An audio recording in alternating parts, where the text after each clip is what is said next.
성도들의 많은 문제를 놓고 하나님 앞에 기도를 합니다. 사업의 문제, 건강의 문제, 또 여러 가지 복잡한 얽히고 설킨 문제를 가지고 때로는 금식도 하고 때로는 철야도 하면서 하나님께 매달려 봤어요. 그런데 내 뜻대로 응답을 받은 거 별로 많지 않을 것 같아요. 그래서 속상했습니다.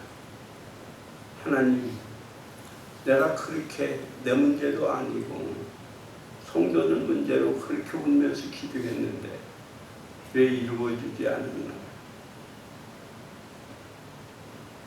근데 요즘 생각을 해보니까 하나님은 기도의 응답을 주시되 돈보다도 우리에게 은혜를 주고 있다 하는 것을 깨달았어요. 지금 내가 응답을 받지 못해도 그들이 잘 견디고 또 이기고 또 새롭게 도전하며 사는 모습을 보면서 깨달은 게 그거예요. 아, 하나님은 우리에게 돈보다도 은혜를 주시는구나. 은혜를 주신다는 걸 깨달았어요. 오늘 이야기는 하나님이 우리에게 주시는 것은 품삯이 아닌 은혜임을 가르쳐주고 있어요. 포도원을 가지고 있는 주인이 일꾼을 선출을 합니다. 인력시장에 가서 한 데나리온의 품삯을 약속하고 아침에 일찍이 가서 일꾼을 택했어요. 그리고 12시, 또 3시, 그리고 오후 5시에 가서 일꾼을 채택하여 일하게 하고 저녁에 품삯을 줍니다. 1시간 일한 사람에게 한 데나리온을 주어요. 그러니까 먼저 온 사람은 야, 땡 잡았다. 나는 하루 종일 일했으니 많이 주겠지 했는데 멤버 똑같은 거예요. 그래서 우리는 하루 종일 일했는데 1시간 일한 사람 어떻게 똑같이 대합니까? 불평을 했어요. 그때의 주인은 내 맘이다, 내 뜻이다 하면서 한 말씀을 합니다. 나중 든 자가 먼저 되고 먼저 든 자가 나중 될 수도 있다는 거예요. 오늘의 말씀은 은혜를 주시는 우리 주님의 모습이에요. 은혜가 뭘까요? 값없이 주는 선물이에요. 받을 자격이 없는데 하나님이 주시는 게 은혜요. 그게 선물이라는 거예요. 먼저는 나 같은 사람을 쓰시니 은혜 아닙니까? 요즘 실업난이 얼마나 대단합니까? 직장 구한다는 게 참 힘들어요. 대학교 나오고 고등학교를 나오고 취직이 바로 됐으면 감사하며 사십시오. 하나님의 은혜로 든 거 아니에요. 그런데 특별히 주목해야 될 분은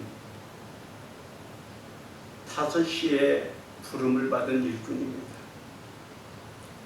이 사람은요, 아침 일찍이 인력 시장에 나와 있지만 늘 사람들에게 밀려요. 행여나 했는데 또 밀리고 또 밀리고 또 밀리고 있는 거예요.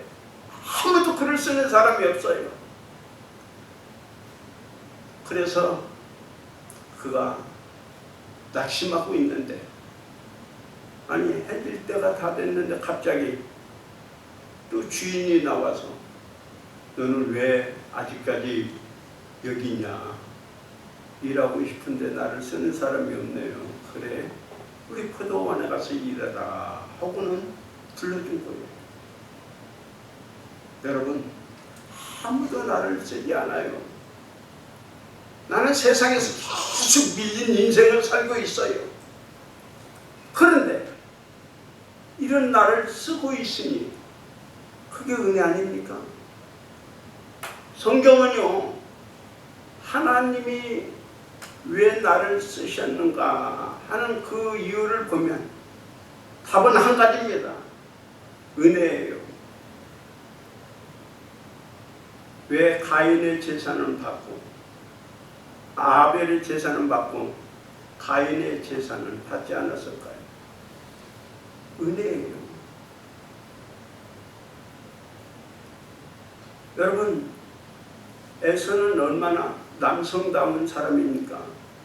반면에 야곱은 늘 거짓말도 많이 하고 속임수도 교활한 사람 아닌가요? 그런데 하나님은 왜 가인 대신 야곱을 썼을까요? 은혜입니다. 다윗에게는 많은 자녀가 있었어요. 그런데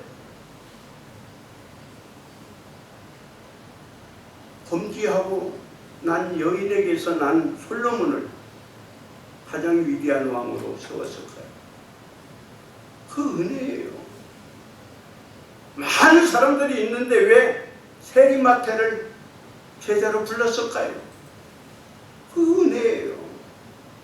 여러분, 내가 하나님의 사랑을 받고 있고 하나님이 나를 쓰고 있으며 그게 은혜인 줄 아시기를 바랍니다. 우리는 지금 그 은혜를 받고 여기 서 있는 거예요. 아무도 알아주지 않고 늘 세상에 밀려있는 나가 지금 일하고 있다니 이번처럼 복이 어디 있습니까?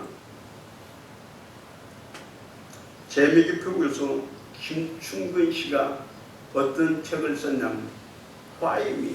왜 납니까? 라는 책을 썼어요. 왜 납니까? 교수가 되겠다는 꿈을 안고 미국으로 갔어요. 정말 악착같이 공부해서 108대 1의 경쟁을 뚫고 LA 페퍼나임 대학의 교수가 되었습니다. 교수가 된 뒤에도 정말 열심히 노력하고 애써서 2,000명 되는 교수들 가운데 부총장 후보까지 올랐어요. 정말 순탄했습니다. 그의 삶 속에는 기쁨이 넘쳤어요. 그런데 갑자기 몸이 아팠어요. 병원에 갔더니 간암이라는 선고가 내렸습니다. 그때 김충근 교수가 하나님 앞에 던진 질문이 하필이면 왜 납니까? 왜 납니까? Why me? 왜 내가 죽어야 됩니까? 하나님 앞에 던진 질문이 왜 나입니까? 그리고 그는 그걸 수용을 하고 기도하면서 치료를 해서 나았어요. 그 뒤에 알래스카 주립대학교 교수로 스카우트했고 그 뒤에 최고 우수 교수가 되었습니다. 그리고 주지사 경제 국제무대 특별 고문이라는 길을 걸어가면서 정말 모든 사람들에게 존경을 받는 그 위치에 섰어요. 그때 그가 한 가지 깨달은 게 있습니다. 지금 미국에 이민 와서 고생하고 있는 우리 대한민국 사람들을 위해서 내가 뭘 할 수 있을까 하고 대각성운동의 강사로 뛰어들어서 많은 사람들에게 복음을 전합니다. 복음을 전하면서 또 한 번 질문을 합니다. 하나님, 무일푼으로 미국에 왔던 나를 왜 이렇게 귀하게 쓰고 있습니까? 왜 나입니까? 답은 하나예요. 은혜였다는 걸 깨닫게 됩니다. 내가 잘 나가는 것도 은혜고, 가난에 걸린 것도 은혜요. 그리고 지금 내가 주의 일을 할 수 있는 것도 은혜였다라고 고백하고 있는 겁니다. 왜 나입니까? 바울은 이렇게 고백을 합니다. 나는 죄인 중에 괴수입니다. 내가 전에는 후행자고 비방자고 폭행자였는데 하나님이 나를 일꾼으로 세우신 것은 은혜였다라고 고백을 해요. 내가 낮은 것은 하나님의 은혜였습니다. 내가 지금 이렇게 주의 일을 하고 있는 것 은혜라는 거예요. 나는 죄인이고 감히 주님 앞에 설 수 없는 연약한 자가 내가 지금 이렇게 일하고 있으니 하나님의 은혜라는 고백을 하고 있는 거예요. 우리는 사람들은 이력서를 보고 사람을 선택합니다. 많이 배우고 똑똑하고 능력 있는 사람을 써요. 그런데 하나님은 나 같은 사람을 쓰고 있습니다. 5시에 농장으로 부름받지 나 같은 사람 밀리고 사람들이 관심도 없고 알아주지도 않고 있는 내가 지금 하나님을 위해서 일하고 있다면 은혜인 줄 아시기를 바랍니다. 미국은 인종차별이 참 심해요. 특별히 흑인들이 얼마나 그 곳에 가서 고통을 당했는지 몰라요. 그래서 민주운동 같은 게 하나가 여러분이 잘 아는 루터킹 목사예요. 이 마틴 루터킹 목사는 흑인 운동을 하다가 죽었잖아요. 그리고 거기 못지않게 말콤 X라는 사람이 이제 운동을 하게 됩니다. 말콤 X는 어려서부터 흑인이라는 것에 대해서 굉장한 열등감을 가지고 살았습니다. 내가 모든 것이 풍족한데 흑인이라는 이 하나 때문에 사람들에게 멸시를 받고 늘 어딜가는지 밀리는 인생을 살고 있기 때문에 그래요. 그래서 하나님 앞에 이런 질문을 던집니다. 하나님, 왜 나를 흑인으로 태어나게 하셨나? 왜 나를? 그러면서 그가 얼굴에 밀가루도 칠해봤고요. 수세미를 문질러 보기도 하고요. 아무리 했어도 그 검은 얼굴이 바꿔지지가 않는 겁니다. 그 어느 날 성경을 읽는데 창세기 1장을 읽어갑니다. 하나님이 세상을 만드시는데 거기에 끝절마다 뭘 만들고 답이 하나 있는데 하나님 보시기에 뭐 됐더라? 좋았더라. 하나님 보시기에 좋았더라는 단어를 읽어요. 그 말씀을 읽으면서 그가 그래, 하나님이 만든 건 다 아름다운 거야. 하나님이 만든 건 다 좋은 거야. 그런데 왜 내가 얼굴이 곱다고 이렇게 원망하고 불평하고 살았지? 그러면서 그가 한 가지 책을 썼어요. 그 책 이름이 검은 것은 아름답다. 검은 것은 아름답다. 그래요. 정말 그가 자기의 가슴 아픈 경험을 이야기하면서 하나님이 만든 흑인, 하나님이 나에게 주신 이 검은 것, 그 아름다운 것을 내가 왜 몰랐을까? 고백을 하고 있는 거예요. 그래서 그 책이 베스트셀러가 된 거예요. 여러분, 왜 하필이면 나라는 말을 써본 적이 있나요? 왜 나입니까? 그렇다면 답은 한 가지입니다. 은혜입니다. 은혜예요. 두 번째로 하나님은 나를 비교하지 않고 쓴 게 은혜입니다. 겨우 1시간 일했어요. 그런데 하나님은 똑같이 돼야 했어요. 똑같이 함대는 여러분씩 준 거예요. 여러분 이 5시에 온 일꾼은 그 한 데나리온을 받으면서 무슨 생각을 했을까요? 내가 이렇게 받을 자격이 없는데 그 마음 가졌지 않겠어요? 여러분 내가 1시간밖에 일을 하지 않았는데 하루 종일 일한 사람하고 똑같이 대하는 거예요. 하나님은 이 세상의 모든 사람을 다 보고 계시고 알고 계셔요. 그런데 나보다도 똑똑하고 나보다도 착하고 나보다도 일 많이 하고 나보다도 선한 마음을 가지고 있는 사람들이 많은데도 한 번도 그 사람과 비교하지 않았어요. 그리고 나를 이 모습 이대로 인정하고 사랑하고 있으니 이게 은혜라는 말입니다. 여러분 왜 우리가 힘들고 불평이 나오나요? 비교하니까 그래요.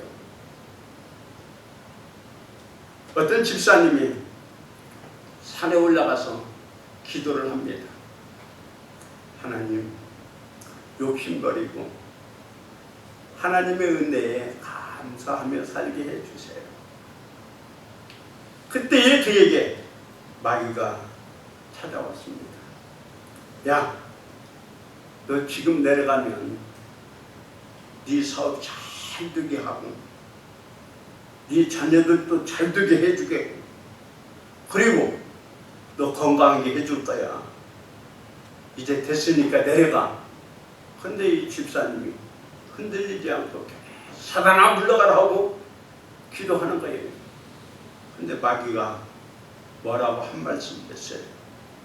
그 말에 이 집사님은 짐 싸가지고 내려왔대요. 마귀가 뭐라고 하는지 아세요?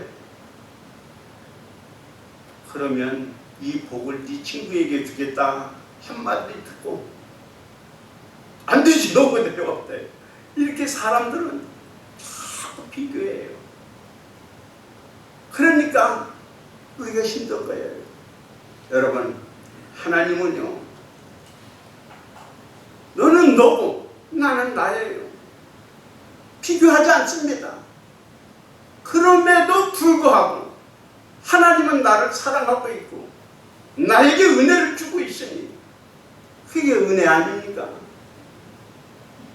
아프리카에 유학을 마친 한 청년이 고향으로 돌아와서 사업을 하기 시작합니다.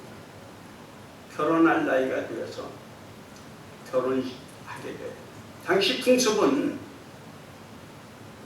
결혼하려면 신부댁에 소를 갖다 줘야 돼요. 이 신부의 가정이 좀 잘 살고 또 대단한 가정이면 암소를 몇 마리를 줘야 됩니다. 그런데 이 청년이 갑자기 암소 9마리를 몰고 오는 거예요. 사람들이 깜짝 놀랐어요. 와, 9마리 받을 정도 처녀가 우리 마을에 있을까? 혹시 추장님 딸이 아닐까? 혹시 우리 마을에서 제일 벼슬이 높은 사람 집이 아닐까? 돈 많은 집은 아닐까? 하고 사람들이 그를 따라가 봤어요. 그런데 이 청년은 지나가지만 아주 가난한 집에 들어가는 겁니다. 그러고서는 그 처녀의 아버지에게 암소 9마리를 주고 그 딸을 데리고 와서 사는 거예요. 이게 사람들이 다 말이에요. 저 사람 미쳤다고. 저 여자는 소 1마리면 될 텐데 9마리까지 갖다 주더니 뭐에 쓰였어 하는 거예요. 한 10년이 지났습니다. 선교사가 다시 그 청년의 집을 방문을 했는데 아주 멋있게 생긴 흑인 여성이 커피를 가지고 오는 거예요. 그래서 이 선교사는 생각했대요. 그러면 그렇지. 그 여자하고 살 이유가 없지. 아마 첩으로 들어온 여자겠지 한 거예요. 그런데 그 청년이 이런 말을 하는 거예요. 제가 10년 전에 결혼했던 여성이 깜짝 놀랐어요. 아니 어떻게 이렇게 바꿔졌습니까? 그러면서 그 한 얘기가 뭔지 아세요? 우리 마을은 서로 여성을 가치를 판단합니다. 그래서 저 사람은 한 마리 속값이다. 저분은 2마리 값이다. 그래서 내가 사랑하는 사람이 한 사람의 송아지 값으로 인정받기가 싫어서 사람들이 전혀 하지 않는 9마리를 갖다가 준 겁니다. 그러고서는 결혼한 뒤에 한마디도 하지 않았습니다. 여보, 나는 당신을 사랑해. 그런데 그때부터 이 여성이 암소 9마리의 가치를 스스로 느끼고 나는 암소 9마리의 가치가 있는 여성이야.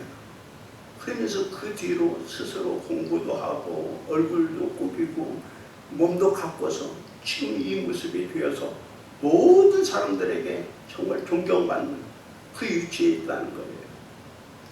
여러분들은 얼마짜리 가치가 있나요? 암소 1마리 값인가요? 암소 9마리 값인가요? 주님은 우리를 가장 귀한 존재로 여겼어요.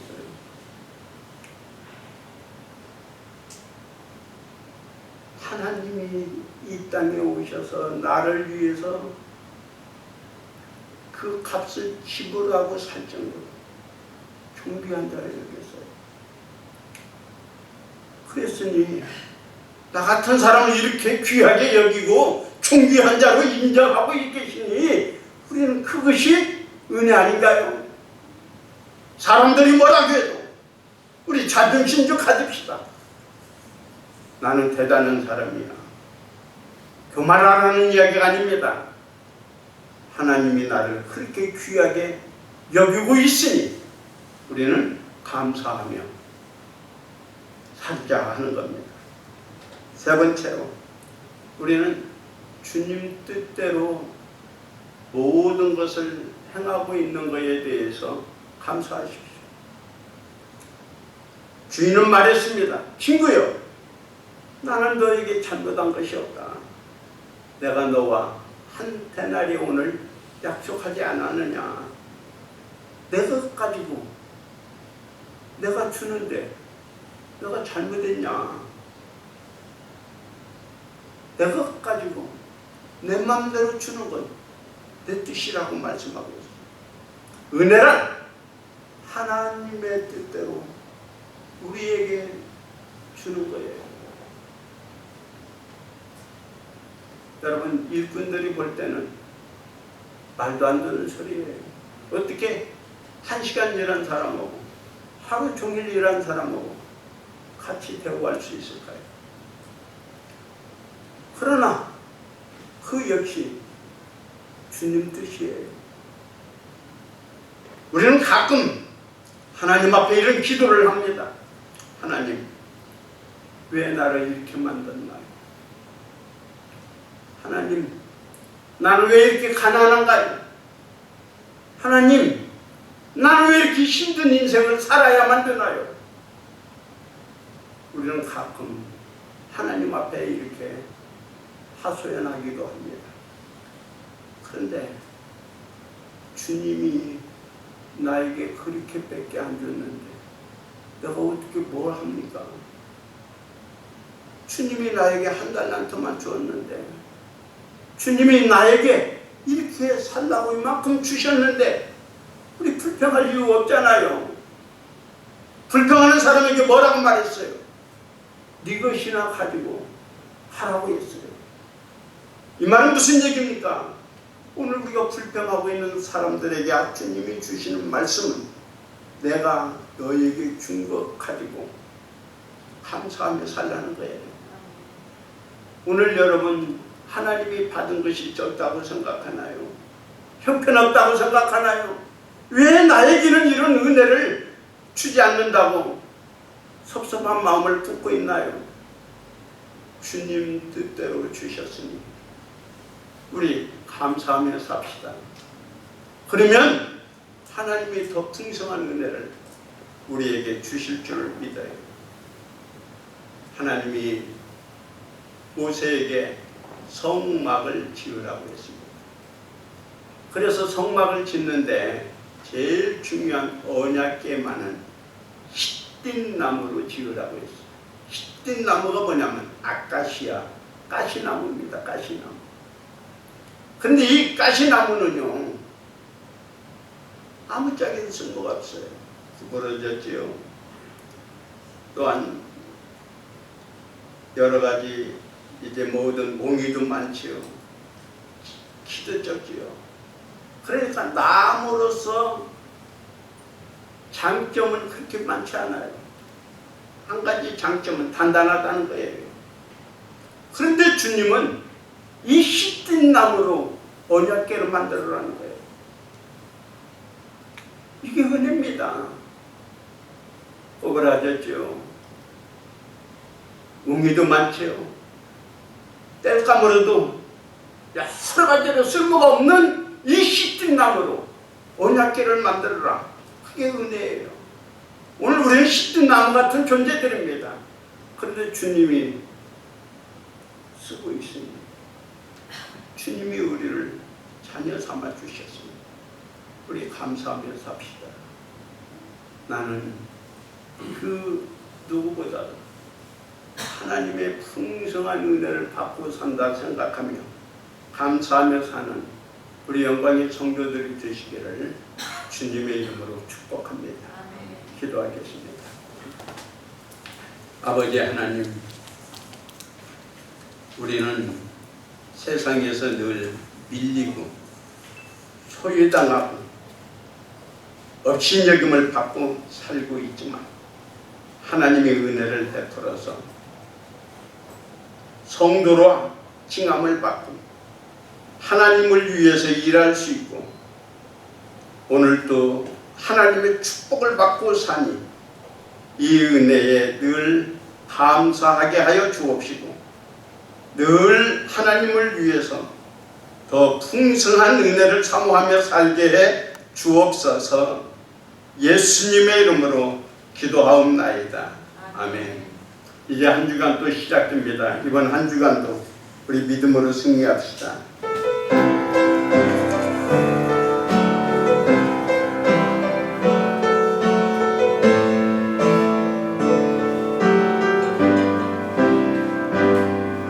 세상 모든 민족이 구원을 얻기까지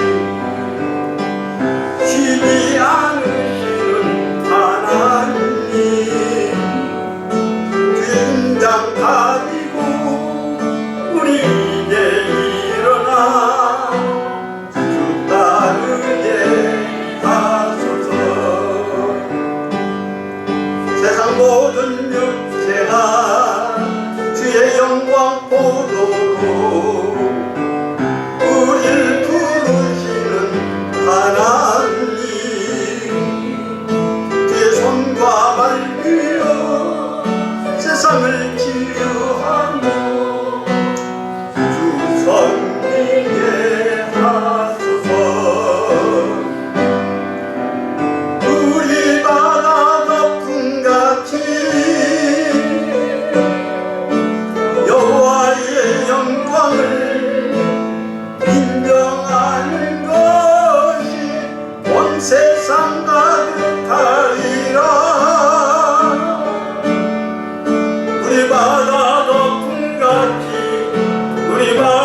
영원한 승리의 함성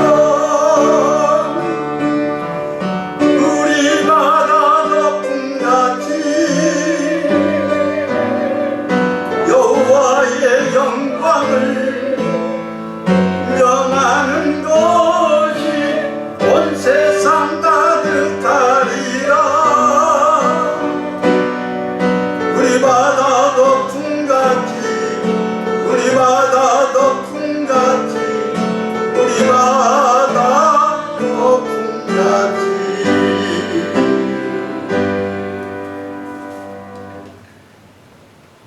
이제는 우리 주 예수 그리스도의 은혜와 하나님의 사랑과 성령님의 교통하시고 축복하시니 모든 것이 하나님의 은혜임을 감사하며 살기로 다짐하는 우리 영광의 성도들 가정과 성읍과 이 민족 위에 이제부터 영원토록 함께 하시기를 간절히 축원하옵나이다. 아멘.